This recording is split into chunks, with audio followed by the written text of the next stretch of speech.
Welcome to another edition of the Best Business Minds, where we interview business leaders and academics that write thought-provoking books. I'm Marc Kramer, a serial entrepreneur who consults with family businesses and entrepreneurs. And for the past year, I've been teaching entrepreneurship at Vinh University in Hanoi, Vietnam. Today, please welcome our guest, David Adler, author of Harnessing Serendipity, Collaboration Artists, Conveners and Connectors, the Art of Collaboration for Visionary Leaders. David, welcome. Thank you. Nice to be here.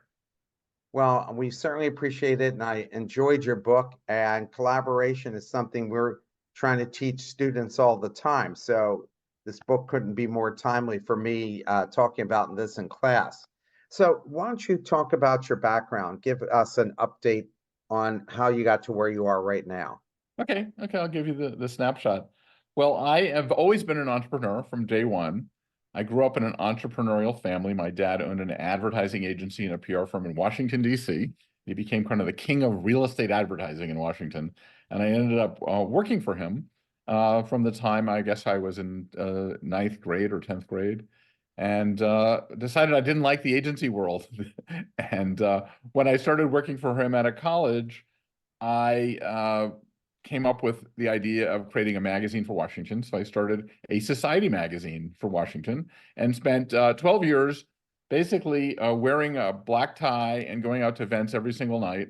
And I learned the art of hospitality, and I learned what soft power was about way before soft power was something. And I learned that these random conversations with a person that you meet at one of these events could change the world because they had the power to change the world. And you're meeting senators and ambassadors and people that run departments. And I learned the power of conversation and the power of connecting. And I did that for like 12 years, sold that company, ended up working I got headhunted to work for a guy named Robert Maxwell, who is a British media lord, who owned Macmillan and owned the Mirror, the Daily Mail. The Mirror papers in London, the printing companies, and did that for a long time and really learned about how you can get things done fast. I used his soft power to get a lot of stuff done. We created a lot of connections for the company. We own hundreds of companies. And then I ended up leaving that for a while, working in public relations, working for a company called Cone Communications, where I started their cause marketing department and helped start things like the Reebok Human Rights Awards. I worked on that, the John F. Kennedy Library account, I did the first Avon breast cancer program. Then I was hired back to go to a company called Prime Media, which was a startup. And we had about 300 companies, magazines, New York Magazine, 17, Soap Opera Digest. And I really learned that world. And while I was doing that, I ended up doing all the events for the company. And I realized there was no marketplace for it. So I started a company called BizBash, which was a trade media for the event industry, where I learned that event organizers really are bad at event organizing when they really should be collaboration artists. The whole purpose of bringing people together is to get something done and to create. It's not just about networking, it's about how do you make people collaborate. And so over the period of the 25 years that I've been running that company, I tried to get the best practices out of the people that I met, because I really changed my whole focus on how important event organizing is for everything. Politicians are the best event organizers in the world. And in fact, that's their main skill set. Yeah. So then I wrote this book after I sold the business. How much did the pandemic affect what you do? Well, I sold my company a month before the pandemic started. Wow. So I was the luckiest person on the planet. Now I'm still the chairman of it and I still work there, but it did change everything dramatically. But interestingly enough, the event industry went electronic. So we were sort of the middle of that world and people had to learn it fast. So our media company actually survived. I didn't expect it to survive and was glad that I was out of that business, frankly. But it was a very, very important moment. And it gave me the time to write this book, which was really good. But I wrote the book because I've been doing podcasts all the time. And I took all the podcasts and I converted them to text. And I hired some editors to sort of upgrade everything a little bit. and then came up with a book last April. And the New York Times held my book party, and it was a huge success. And I really enjoyed every minute of it, actually. Very, very nice. And why did you write the book? Because I am on a mission. I'm on a mission to turn event organizers into collaboration artists. Because, I moved from New York to Washington, back to Washington after 35 years in New York. And I wanted to figure out a way, how do you get the red and the blue to talk to each other in our country? And Oh, I was hoping that this book could be a way to help, because I believe that if you use simple techniques of collaboration and make everyone feel heard, then you can make progress. And as I'm finding here in Washington, a lot of people don't even know these sort of practices. but do they even care to hear the other side, right? I This mean, it used to be that way.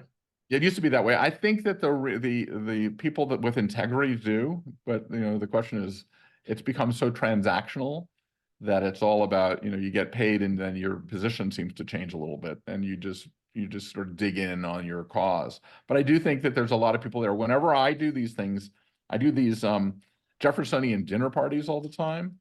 And in my business, I don't know if you've ever done them before, but it's a way that me as the host of the event, uh, control the conversation. And the way a Jeffersonian dinner party works is that the host asks a question of everybody, and then you go from the concept is you go from me, something about your personal life, me meaning you at the dinner party, then to we, then to us. And you come up with solutions to things. But you first have to create and democratize the room. And the question that I use, the most effective one I've used for my audience, which is not, necessarily the most intellectual or academic, is what was your first job and what did you learn from it? And we go around the room and we ask that, and all of a sudden you're under 20 years old, you worked at Baskin and Robbins, you learned what you didn't like and what you loved about serving Rocky Road, and whether you'd ever want to do that again. And evidently there's a through line throughout your whole life of what you've done. Even if you're the chairman of a big company now, there's something you learned in that first job that has a huge impact on the way you do your business today. And then everyone mirrors each other, which is another thing, and they come up with more with deeper things about what they've done. So at every single one, somebody cries because they remember something that they did. And I've been doing this with a lot of business leaders, and it works in almost every realm. Other questions are things like who is your favorite teacher and why? And always the fourth person says, "Oh, it was my third grade teacher who thought of me as a real live person." And then everybody starts sort of remembering things about their third grade and fourth grade teachers, and it becomes not a therapy session, but it becomes something where people are digging deeper and they talk forever. I can never get them to leave the party. So it's those techniques that kind of really work. Yeah, I think George Will said that anytime his family was in an argument, immediately somebody would to stop the argument, they go, "So, what do you think the Boston Red Sox chances are this season?" Yeah, yeah. And that was a good way to calm it down. Maybe that's more what Washington needs, is for people to talk about things they all can relate to. The third grade teacher, the movie they saw as kids, so they humanize each other, right? Yep. I'm actually working on a project right now uh, that is about legends. And so we're going to honor sports legends of the politicians. And we're going to bring together Republicans and Democrats. Oh, And like Bill Bradley. yeah, like the Bill, well, we're gonna take the Bill Bradley and find out who his sport legend was, and try to bring that to life. So the idea is finding this common language, and I do think that Washington is changing because it's so dramatically bad right now that when you see the Cheneys and the Bidens working together, things are changing on one side of the fence, and I think we're going to have a purge. I think that we may swing back. I'm an optimist, so you never know. But Well, I hope you're right. How do you define serendipity? so I call it, the book is called Harnessing Serendipity, which is a Yeah, oxymoron. right. you can't necessarily harness serendipity, but an event organizer, somebody that collaborates, creates a scene for serendipity. If you never get people together, they can't have serendipity. So the idea is anytime you manufacture an environment, you're creating serendipity in some form and you just let it happen. And to me, that is what I've learned is to let go and to just create the scene. When I worked at the State Department, I worked at the State Department for many years as a sort of a voluntold and created programs for them. It was let, you set the table for diplomacy. So the accoutrements of diplomacy become important. And that becomes what we call soft power. Like the idea of going to a great meal and then leveling the playing field because both people like the wine, or the chef becomes the common ground. And the chef is, I call them a collaboration artist too, because they convene people. And over breaking bread, things happen. And so all of those soft power components are really, really important. And they used to be sort of fluff.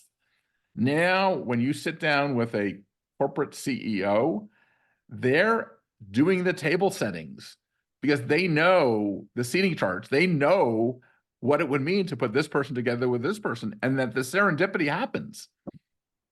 That makes sense, Yeah, right? yeah, of course. What's a collaboration artist and why is this important? A collaboration artist is, a lot of times people do the techniques of collaboration and they know all the buzzwords of collaboration, but what they don't know is how to be the artist about it, how to ask the right questions, how to put the right people in with the right people. The art is the table seating, and the art is the program, and the art are all the things that are part of this soft power mix that I talk about. When I was at the State Department, we would move the antiques around depending on who the person was that was visiting. So if it was going to be an Israeli prime minister, it's a whole different set of artwork that they have than if it was an Egyptian president, for example. And so being a collaboration artist is the person that has the instincts. I mean, I learned a lot of this from Hillary Clinton. She's a good collaboration artist. She believes in all of those types of touch points and the soft power stuff that lets people be human. And once you're human, it's great. Like I started something at the State Department called the American Chef Corps, where we took 100 chefs and we turned them into ambassadors for the country. And, a lot of times what people did is we made the chefs actually serve the meals at the events. And the first toast is always about how great the food was. It's once again a leveling thing that brings you down to a level that makes people connect. Did you work with Hillary Clinton? I did work with Hillary Clinton at the State Department. And is that something we didn't know about her collaboration skills that would say something more positive about her? I would say that is absolutely the case. She is a master of soft power. She is someone that used events and entertaining. I mean, we wouldn't have started the American Chef Corps if she didn't believe in that type of thing. We wouldn't have started an education program that took the artifacts of the State Department and turned it into a way to use them for educational purposes. So we're using things that are not traditional diplomatic tools. And I think that's what she was really a master of it. Because when I was helping to raise the $22 million to create the 8th floor of the State Department, which is a museum. We were endowing it. And most of the money came from Republicans, the people that, hated her when she ran for president, but loved her in the role of being a diplomat and a negotiator and somebody that understood the soft power, talking restaurants, talking art, talking all that with the people that she was negotiating with. And it just humanized people. Why do you write the most powerful phrase is let's? So this is something I stole from Scott Heffernan, who started a company called Meetup. And when I had him speak at one of my events. He said, hey, the most powerful word is in the English language is the word let's, because every time people get together, at some point they say, let's go to lunch, let's go to dinner, let's hook up. So let's becomes the word that creates serendipity in a sense, because the minute you get to the let's, then you have progress. Let's look at this. Let's look at it this way. Let's look at it that way. And it's a magical formula for getting to serendipity of some sort. So I've been preaching let's, the one thing I learned about being in a public space, public figure, is that you repeat the same things over and over again because you believe in them, but you have to repeat them because to break through, you got to keep telling what you're saying and showing people your consistent values.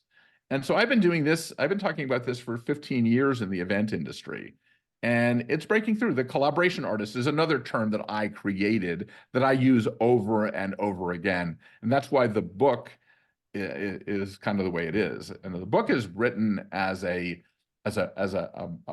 tribute to the people that are good at being collaboration artists, and it's meant to read as a record album, so that there are different songs in each chapter, basically. Yeah, and they're short and digestible. Short and digestible. What's the profile and skills needed to be a collaborator?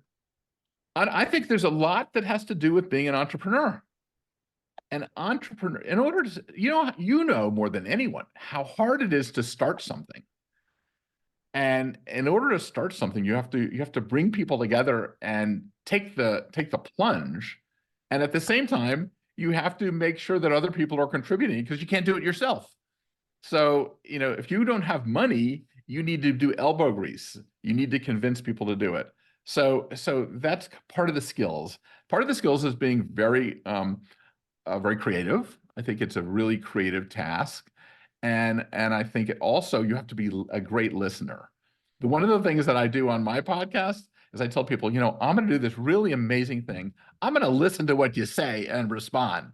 So the scripts are always off the table, at the end of the day. You end up just having a conversation because you're engaging with the person. And so a good collaborator, says, oh, there's a nugget here. Let's go deeper into this. Well, your book is full of nuggets, and as we're Lots of trying to nuggets. get them. Yes.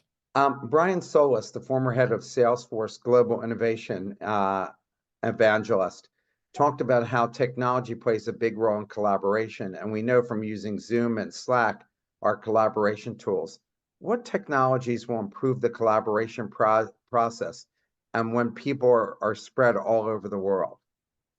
Well, I'm actually working on a new invention for hybrid events that we're working on to break the barrier between the screen and the live in-person audiences.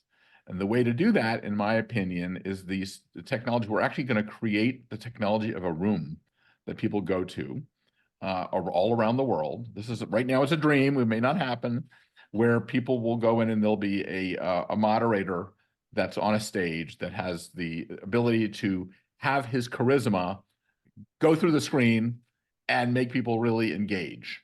And I think that rather than technology, it's all about how do you break the barriers down. I mean, the purpose of technology, I always say, is to take what was complex and make it trivial. So how do you take the glass off of the virtual event, and how do you match it with the people who are going to be in the room? And I think what's going to happen, we're starting these things called living rooms. And it will be engineered rooms that you'll design just like an iPad, but you'll design it for a room. And with people in it, it's a little hard to explain yet. We're working on that. And your speech will come up automatically through AI in the background. And we're going to have to do brainstormers where people will be able to digest what you say in the room and consolidate it instantly because of the AI examples that are happening. And AI right now is basically, we're the brick phone era of the AI. I just remembered my computers that were like this big. Right. And we're like such early days in this. It's going to be amazing what's going to happen. And then collaboration is going to be more important. And I am now doing a lot of my meetings with the AI in the room. And I'm just sort of saying, hey, what do you think about that? Let's put this in and see what they say. So you get more voices in the room. Yeah, Zoom has that AI collaborator tool if you want to use it. Now, of course, LinkedIn, I think it works out great when you type things in to LinkedIn and then use the AI tool to enhance the messaging behind it. Your dad wrote War of the Roses. I was very impressed that your dad wrote that book. His law. There's a collaboration in the story that didn't work out between the characters, which I think were Oliver and Barbara. What can we learn from that lack of collaboration?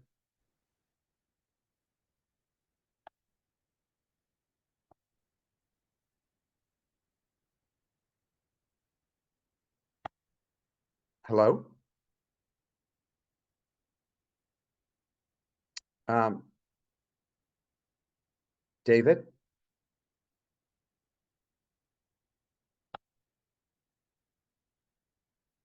Hmm. It looks like David's frozen.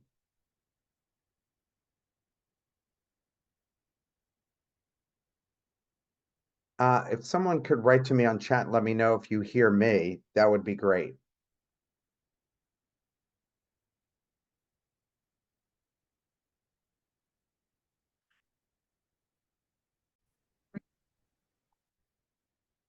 So I'm glad you were able to get back and nothing that you're fine. Here was my question to you. Your dad wore the roses, and there's a collaboration in that story that didn't work out between the characters. What can we learn about something like that? Well, I think that is a whole different. Well, all I know is since The War of the Roses was made 32 years ago, 35 years ago, the divorce rate has dropped a little bit. So I don't know if we had something to do with it or not. But I do think it's communications. I mean, I think that people also need help. I have some therapists in the room in the book as well, and I've learned that if you're not communicating, you also can't do it on your own. So you need help. You need people that can coach you. You need to be willing to be coached. And I mean, those are failed relationships, and failed relationships are the opposite of a good collaboration. Those are collaborations that did not work in the most part. And I do believe uh, that there's a couple of people in the book who went from working marriages to working companies because the company divorces are huge. And so they'd go in and they'd be the marriage counselors between the executives. And that actually does work. Yeah, I do that kind of work for family businesses. Yeah. Oh, you Um, know better than anybody. yeah, nothing can be crazier than that. Yeah. Jason Alexander, who starred in Seinfeld, as you write, has become a good director, and he talks about the importance of collaboration in plays and shows to be successful. Can you explain what he does and what we can learn from his approach? Because he has a definite approach Oh, yeah. to Oh, yeah. getting people to collaborate. Well, he first of all, he does the same thing that I recommended also about democratizing the room. And he's a very humble guy. But one of the things he does, he collaborates with the audiences by watching them. And during rehearsals, he says that when he goes and he sees people squirming or he sees people getting on their iPhones or going to the bathroom too much, he knows it's not working. So he reads the room. He's a great room reader. And I think that collaborating with the audience in that level is something that people don't necessarily think of as collaboration, but it is more than anything. Like reading the room is what a collaboration artist has to do more than anything. And reading the room between two people in a divorce situation is the same thing. I mean, you don't even see that the other person's a jerk no matter what. So you got to read it properly. But he's knowing things don't work. It's really was, he was, it was, I did a wonderful interview with him. I really enjoyed that one. Why isn't loving your collaborator essential for success? Why isn't? Yeah, and I guess we saw that. Remember the old New York Yankees in the late 70s where they were winning World Series and the guys were killing each other. Um, Yeah, I think competition, I think that sometimes what I've noticed also is I work for companies where everybody is so friendly with each other and it becomes less professional because you end up getting sidetracked by your personal relationships, even if somebody is not good at what they do. So at least with when you have people that don't love each other in their relationships, they're a little bit more professional and they want to get it done and out of there. So that's the flip side of it. I mean, there's some people have this concept of be radically honest. And sometimes that works in collaboration rather than every idea is a brilliant idea. You know what I mean? There's many schools of thought on that, and it can get ruthless. Some of the big books that are out recently are about that. And some people have that philosophy, and maybe it does work. Throughout the book, the word purpose is used and money is mentioned. Why is that? Because purpose is the great evener in collab, especially into this generation. People want a sense that they're doing something important, bigger than themselves. And it's a lot bigger driver and motivator than money in many cases in today's world. It's doing the job well, doing the purpose, working for a bigger cause. And that drives a lot of better collaboration. It drives to more of the let's in a sense. Let's try this, let's try that. The State Department working there was driven by purpose. And I think in most companies, you see purpose being absolutely one of the biggest drivers. I'm sure you've seen that as well. Yeah, especially today's students, because they take a look at the political atmosphere and what's happening with the environment. And so many of them are focused on sustainability and worried about their futures 25, 30 years from now, because they feel like the earth is, and politics are in an insane place right now. And there's a lack of collaboration. There's a lack of, and when I was working at this Cone Communications, this marketing firm, I had a division that was called Cause Marketing. I changed the name of Cause Marketing to Passion Branding, because I realized that the people and the corporations are not so much for the cause, but for adding passion to things. And passion makes people really want to do stuff. And so I think that adding passion is the other word of purpose, which may be a little bit more transactional in a different way. Yeah. Because you want to feel, go ahead. I like the sound of that better. And it sounds less corporate and it sounds more meaningful and connecting people. What makes for a good moderator, which you say is an ingredient to collaboration? Listening is like the number one thing, I think, and then being able to be a good journalist. I mean, have you noticed, I don't know if you've noticed that great journalists are very sympathetic when they do interviews, and you want to spill your guts to them. And so that's the idea of gaining that trust. And so journalism skills are very important, as opposed to me. It's all about you. And a lot of times in the entrepreneurial world, it's I did this, and they're pounding their chest, as opposed to the journalist that's never about them. It's about, oh, that was a brilliant idea. What do you think about going deeper into that? And that makes a good facilitator. Well, that's the job of the interviewer, is to, like a good referee, stay out of the way of the game. What makes for, in group events, why did John Woo say it's important to know how your audience consumes content? Well, because everyone has a different way, especially today. I mean, remember the days we watched 4 networks, and we watched and on Saturday night, Mary Tyler Moore was on, and right now it's a crapshoot. I mean, with TikToks of the world and long form and podcasts, you have so many choices. I have never, I mean, we used to do appointment television. Knowing what you're going to consume is the biggest red flag in the world right now, especially for a group. How do you plan an event that if you don't know how they're consuming information? And that's one of the biggest problems now with collaboration, is you don't know where the ideas are coming from. So that's why setting the table and doing these Jeffersonian dinner parties that I talked about actually helps you become a way of understanding where they're getting information from. I mean, I used to do my old Jeffersonian question, which I didn't know I was doing when I was working in the corporate world and the magazines were big. I would go around the room and ask everybody, what's your favorite magazine and why? And all of a sudden, the young, cute women were reading muscle magazines, muscle car magazines. And it was like, oh, you're coming from that perspective? And it really is interesting. And that's why I like to do, before I do a group event, I like to do word clouds. and then I introduce everything with a word cloud. So you can see what the biggest things are that people do. And you take pre-surveys.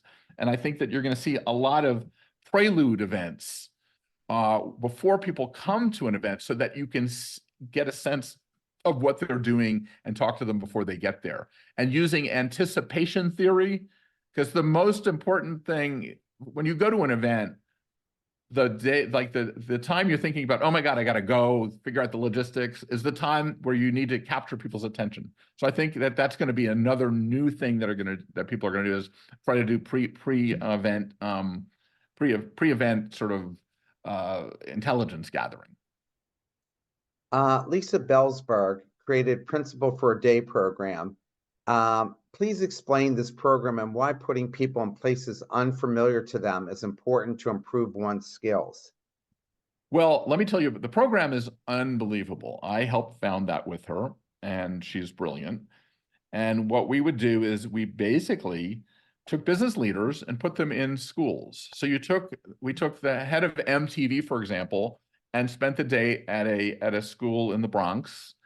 And because the guy from MTV knew about what the problems were, he knew that their music classes were a mess. And so he started with MTV Save the Music, because he was able to spend a day with the principal and learn what the principal does, create a relationship, and then we let the serendipity take over. This is the same thing that I'm talking about in harnessing serendipity. It's all about setting the table for the serendipity. And it proves your skills because you become more empathetic to what's going on. So a business leader going into the Bronx, into the school system, and working with the teacher, with the principal, who was an executive, they became and had common ground. So I think it was really important for that technique to happen. I'm trying to set the same thing up now in one of the diplomatic organizations called Ambassador for a Day. So we take like a YPO member and we have them go tag an ambassador at the UN or in Washington from a foreign country, and let the magic happen that way too. And it's a way of both people broadening. I mean, it works both ways. It's actually a brilliant concept. And I think more people should do that. And once again, we're getting to less structure and more let it happen and more harnessing serendipity. Former British Prime Minister Gordon Brown's wife, Sarah, has been a significant global social advocate and encourages people to find their voice. What does that mean, and how does that encourage or help collaboration? Well, she talks about creating movements. And she was very specific about how you have to set the tone for the mission, but you can't go too deep into the mission because you can't have global impact if you get too much into the weeds. So her concept was to use as much your public voice as possible. You have to know where you are in the spectrum. She had a voice at 10 Downing. She has a voice now because she was a former wife of a prime minister. And so you just need to know which level you want to work at. And that enabled her to bring in large amounts of money from big companies. So they have to know where they are. You have to know where you are. And she's been brilliant at that. She comes from her job as First Lady of the UK is a very unique role. And so she used all the soft power of 10 Downing to gather the right people. And she also became an influencer on Twitter. And so she was able to leverage that power. So it all works together. It all works together. I'm not sure if I'm answering the question, but so you sort of have to continuously do the same thing in your life and do what you do best and add skills as you are in different levels. Is it possible to mobilize people in a way that adversaries can find a way to collaborate for the greater good? And you kind of start talking about that at the very beginning here, and it's really lacking in Washington because when you read stories from politician biographies, they'll talk about bowling together, going to ball games together, having these Jeffersonian dinners together, and even vacationing together, Republicans and Democrats. And now they barely can speak to each other. Although it's interesting. I was on Saturday night, I was at the Gridiron which is this event that they have in Washington where the press spoofs the politicians. And but they had a guy, his name is Governor Cox from Utah, who Yeah. spoke, and he was unbelievable. He got a standing ovation from everyone in the room. He was a collaborator. He was the antithesis of what we're hearing about, which gives me a lot of hope. And he and Biden were talking together as how do they solve problems. I think there's a bunch of people out there that are still doing it. You only hear the bad stories, but there's a lot of good stuff that's still happening among members and among people in Washington when they get together, among different diplomats that are doing it. So, we're getting sort of colored perspectives by seeing the worst part of it. I mean, it's really hard right now. But I think we're going to phase out of that thing. I mean, look how well the love affair between Cheney and the Democrats. I mean, those were two opposing forces that hated each other. And Yeah. now they're kind of working together, and they think it's the greater good. So, we have to keep working on that. I think it's interesting that Mike Johnson and John Boehner found that they couldn't run the House of Representatives without collaborating with the Democrats. And Yep. both of them took a beating for doing it, but they kept the country running. And Mike Yep. Johnson's trying to keep the country running. Here's from our audience. The occurrence of unexpected and fortunate discoveries can play a significant role in increasing the probability of drug discovery through several mechanisms, including unforeseen observations and cross-disciplinary collaboration. We design buildings, read Apple and Steve Jobs, to facilitate, but we are in the office much less now post-COVID. Can we catalyze such important interactions via Zoom? Oh, well, I'm working on that every day right now. I'm trying to figure out a way how you can create oxytocin exchange between people in virtual environments, how you can make the audience go away. And it's really, really hard. I do believe that you can do it. There's new ways of doing it. I think you're going to see, you're going to have to do things like mobilizing local coffee shops, an example, to have people collaborating and meeting each other in different ways. But the office situation is very, very tough. And I do believe that the more, like, when these living room things that I'm trying to create will do something to help that a little bit. But I think people are going to have to, going to the office is now an event. So what's interesting that has happened is that the event organizers and companies have become much more powerful. And also the CEOs are thinking much more flexibly than they used to because of the COVID situation. So you're seeing much more flexibility. You're seeing offsites are going to be off the chain.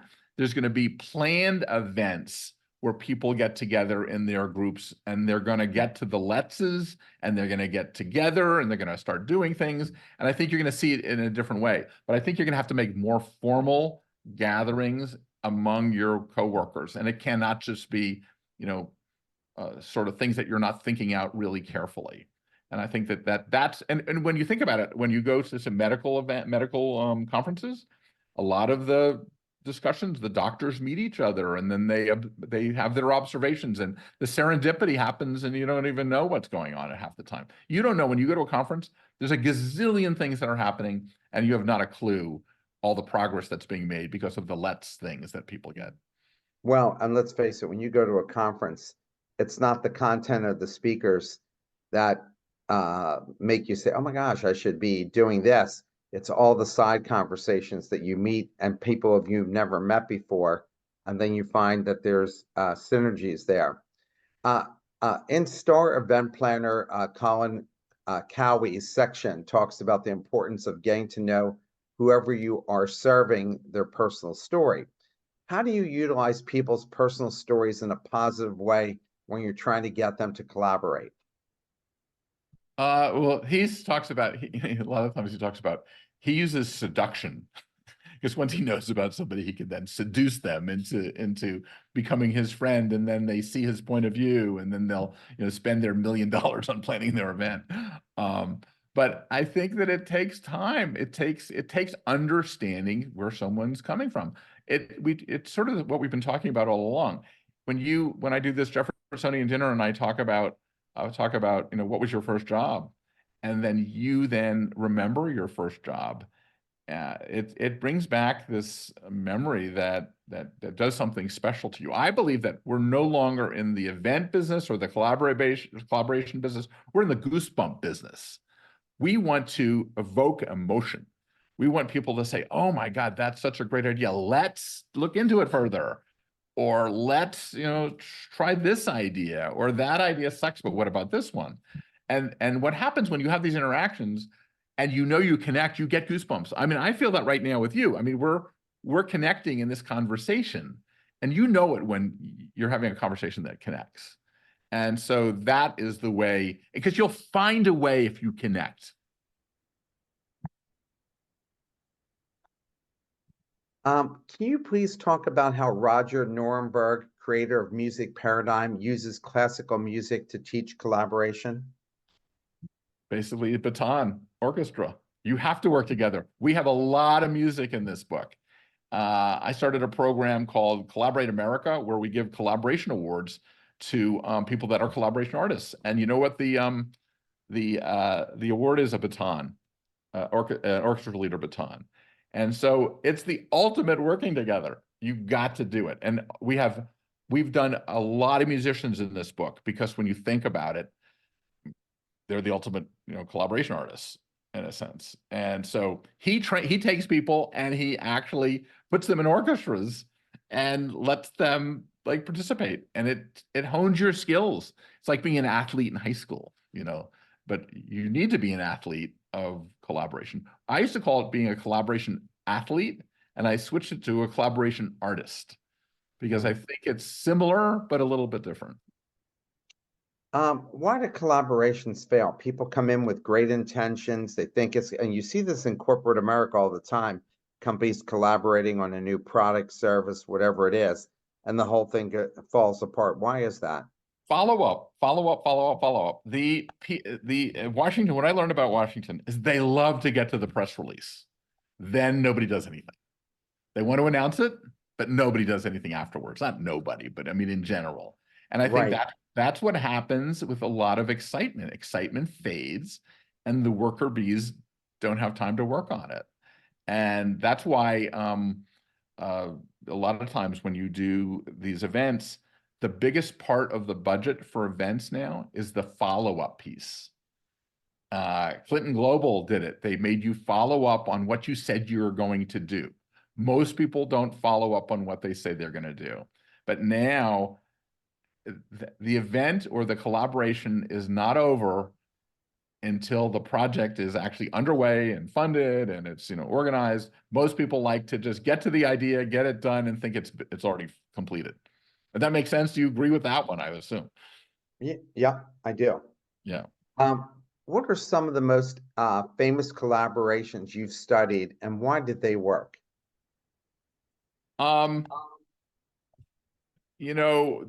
Esther Cooper Smith, who just passed away actually 2 days ago, I'm a big fan of hers. She's a Washington doyen who hosted events all the time. And the collaboration that worked the best was when she got friendly with Mrs. Sadat. And she was seeing that there was no progress in the Israel-Egypt peace accords. So she got Mrs. Sadat and Mrs. Begin together. And they're the ones that propelled getting the Camp David Accords going, because they convinced their husbands to actually get off their butts and do something about it. And so that's using soft power. It's all the things that I do. She brought people to the house. They didn't have protocols. They let people, who were angry at each other sit together. They became friends, and then they developed the situation. And then this collaboration happened that it's still going on today. It's maybe not perfect, but it was one of the biggest historical moments that brought peace in the Middle East for a long time, and they're still holding. So I think that to me, it is like the ultimate in a great collaboration, using all things that you wouldn't even think of as collaboration, but getting the wives together, getting the spouses together, getting the family people together to put pressure on the people that have to make the decision. I think it all comes down to seeing that we're all still human and that we have a lot in common as opposed to the other way. Are men or women better at collaboration, or does gender not really matter? I absolutely think that you kind of need both to do it well. Women are really good at the details and keeping people on task. Um, Men get a little bit, let's talk about sports, and aren't as focused sometimes, and that's a broad generalization. But I think you need, I mean, that's why it's so great about diversity. Diversity makes it so there's a sense that there's a lot of people tugging at the coattails, and I think you need both. I hope I'm getting this right. Paul Bolenseca, does that Yes, sound right? yes, yes, And Klaus Rosted talk yes. about the need to create small circles of trust. Yep. How do you create small circles of trust when new people are thrown in together in a new venture or department?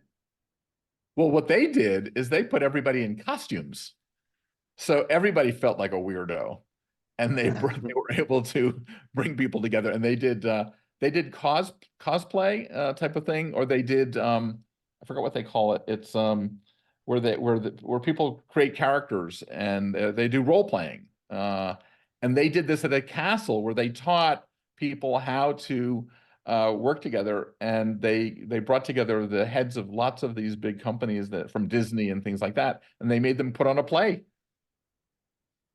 and that's how they were able to make, if you make everyone feel weird, it's easy. I mean, I don't know, I was involved with Outward Bound. I don't know if you've ever done that or heard about that. Yes, of course. Sure. And to me, that was one of the greatest things I ever did, because it was the most awkward thing. People from all over the place, and then they don't they put you out on an island all alone by yourself, and then they make you survive on an island with another 12 people at another point. They just put you in weird situations that make you have to improvise and have to all be stupid at the same time. And that is that's a big leveler too. And we're all talking about being human. I mean, this all comes down to that. Uh, are there industries outside of music that lend themselves to being better at collaboration? Well, the movie business, entertainment business is all about collaboration. I think that, when you think about the supply chain of every business is about collaboration. So I think that it's equally good. The music business, you see it right in front of you. But when you can orchestrate a supply chain to make a product happen, that's really, I think the problem is when you have just emotion, like in the family businesses that are the emotional side of it, it's a whole different thing. But when you have a product you have to produce, then you have a challenge to be collaborative. In the creative side, once you get the idea down, it becomes very collaborative as well, because you have to execute. Good execution is all about collaboration over years and years and years to get better and better and better. I live in Vietnam, as you know, from the beginning of the show, and the people seem to be natural collaborators, where Americans, unless they're on a sports team, because of our individualism, which is natural to us. Is there cultures that are better at collaboration than others, and what can we learn from them? I definitely think the Asian cultures are much, much better at that. And they're also good at following directions. Americans are terrible at following directions. And so they want to reinvent things all the time, and they don't realize how much time went into something to create it. That nothing happens. Like, I can just recreate something by thinking about it, but you can't. Barry Ross Reinhardt, a motivational speaker, believes it's important to design emotions of an event as progression of models and feelings. What's he talking about? Well, he says that an event organizer is a chemist of emotions. And that, like, when you go to a sports event, you're motivated by the wow, or you made it, you're motivated by the sadness of a sad movie, or when, so you have to mix them up to make people actually pay attention to things. This will help solve a little bit of the attention span issue that we have with people. Is if you're just doing the same thing, if you're on a high all the time, that high is I'm gonna get bored with that high. That's what, the experience business is a little bit too intense. So people need low points and high points on it. And so mixing up the emotions is part of a collaboration. That's why when you get people in a room to do a brainstormer, you have to sort of have different levels of excitement. You can't always be at the highest point, or else you'll just run out of steam. And so he is a master mixologist, he calls himself. And he's a brilliant, brilliant guy. Do you think colleges should have specific classes on collaboration? Absolutely. I think we're not teaching it at all. We're not, this is not hard. This is just, once people know about it, it's all of a sudden, it's like, oh, when I talk to people about it, it's, oh my God, this is so easy. This is so good. I mean, people, when I do my Jeffersonian dinner parties, they love them, because it's sort of, people don't think that when you go to a dinner party, for example, the person on the, one way over at one side of the table never talks to the person on the other side of the table. But now they are able to hear everything together. So you're orchestrating a dinner party like you would orchestrate, a meeting, but at the same time, you're adding emotion to it. It's very, very, I think it's simple skills to be a better manager. I'm surprised Harvard Business School doesn't do this all the time in terms of getting deeper and deeper into it. I mean, there's a lot of studies being done on it now, but it's not taken seriously. It's like soft power was not a big deal. It was, party planning. The people thought of it as party planning, but it really is much deeper and much more psychological and much more emotional than that. Question from the audience. How will AI change collaboration in the years to come? I use it 24/7. And I think that it's going to give you better ideas to bounce off of other people. It's going to give you smarter suggestions to include in your brainstormers. It's going to add like, if we did this, if this, then that. And it's going to help you. Like, what I do is I keep the bots on the meeting, and I ask questions, and we bring it in as part of the conversation. It's just another person on it, and it just makes it, they will repeat things and retype things much easier than we will retype things. And so I think it's going to be part of everything. Well, that's going to be your next buddy at the next pandemic, right? That your AI tool. Another question from the audience. Young folks today have short attention spans and lack of focus to hard challenges and obstacles. How can you help Generation X and Z to brainstorm and have faith in the process long enough to get benefits?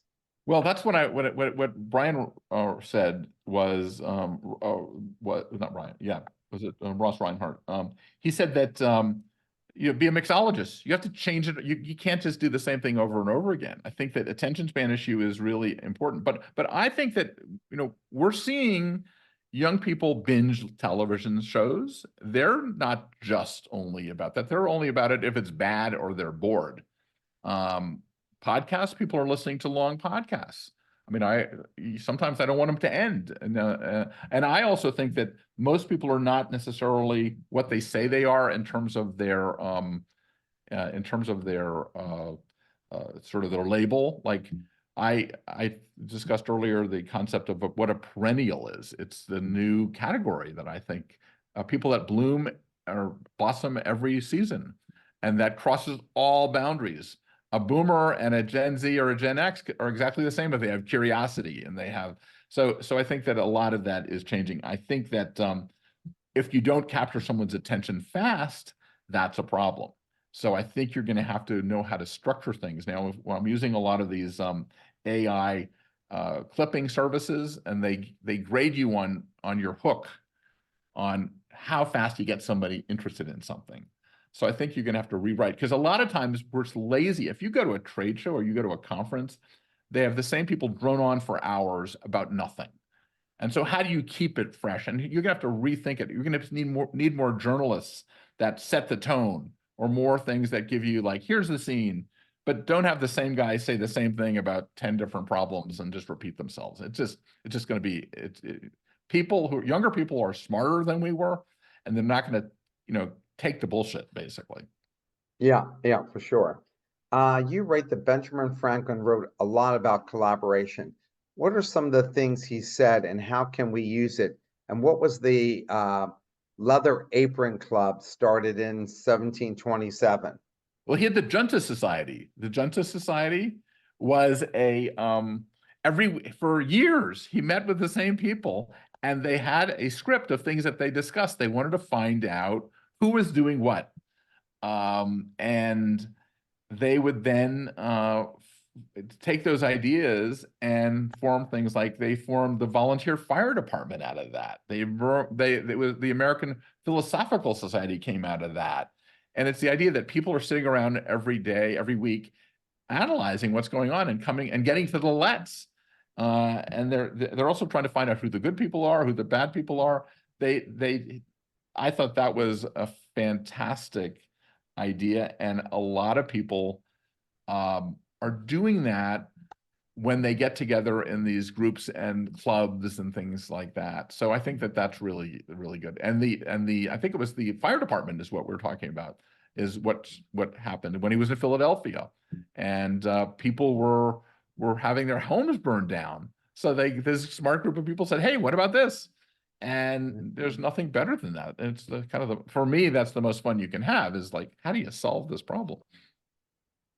What are some of the best activities that have long-term collaborative effects on an organization? Well, another book I'm coming out with is 100 icebreakers. Um, Icebreakers do what the Jeffersonian dinner party does and level the room.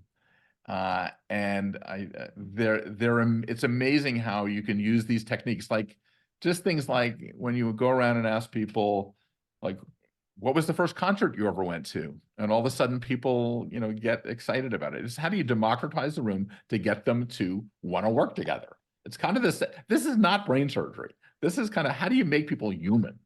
How do you make them so that they want to talk to each other? Because people do want to talk to people. People want to connect and they want to create. And also, we've got the idea that we sat around the campfire for years and years and years, and that's how humans behave. We sit, try to get warm, and we talk to each other. My last question here is, what organizations have you worked with that you're impressed with their ability to collaborate? Well, most associations have to get to a point of good collaboration, or they're not going to be around. Now I can't tell you which ones are the best ones and which ones are the worst ones, but the ones that are gaining in membership are the good ones, and the ones that are losing are the bad ones, because they're losing. I mean, it's fairly simple on how to do it. I think that, I'm trying to think of what would be. Is the UN a good collaborative body? Probably not, because we're stuck in their ways. And Yeah. the one thing at the State Department, the funny thing at the State Department is that the furniture makes a difference. And in the State Department main plenary room, all the chairs and the tables are locked down on the floor. So you can't move your chair over to somebody else if you wanted to.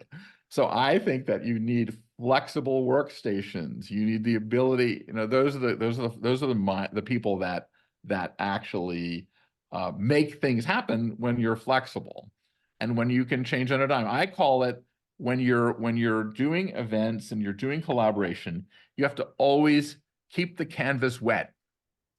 If you keep the canvas wet, then you can be flexible enough, because nothing should be locked in stone. If you're doing a fine movie and you want a tight script, that's great. But when you're doing brainstorming and collaboration, it has to be iterative to the nth degree. And I'm sure you find that in your classes and things like that you're not going to be stuck in one mode and be inflexible of ideas from students. David, thank you so much for taking the time to speak about your book. I really enjoyed it, and I think you're right. Collaboration is one of the most important things that anybody can learn, whether it's your personal life or professional life. Everybody needs to know how to collaborate. Absolutely. Thank you so much.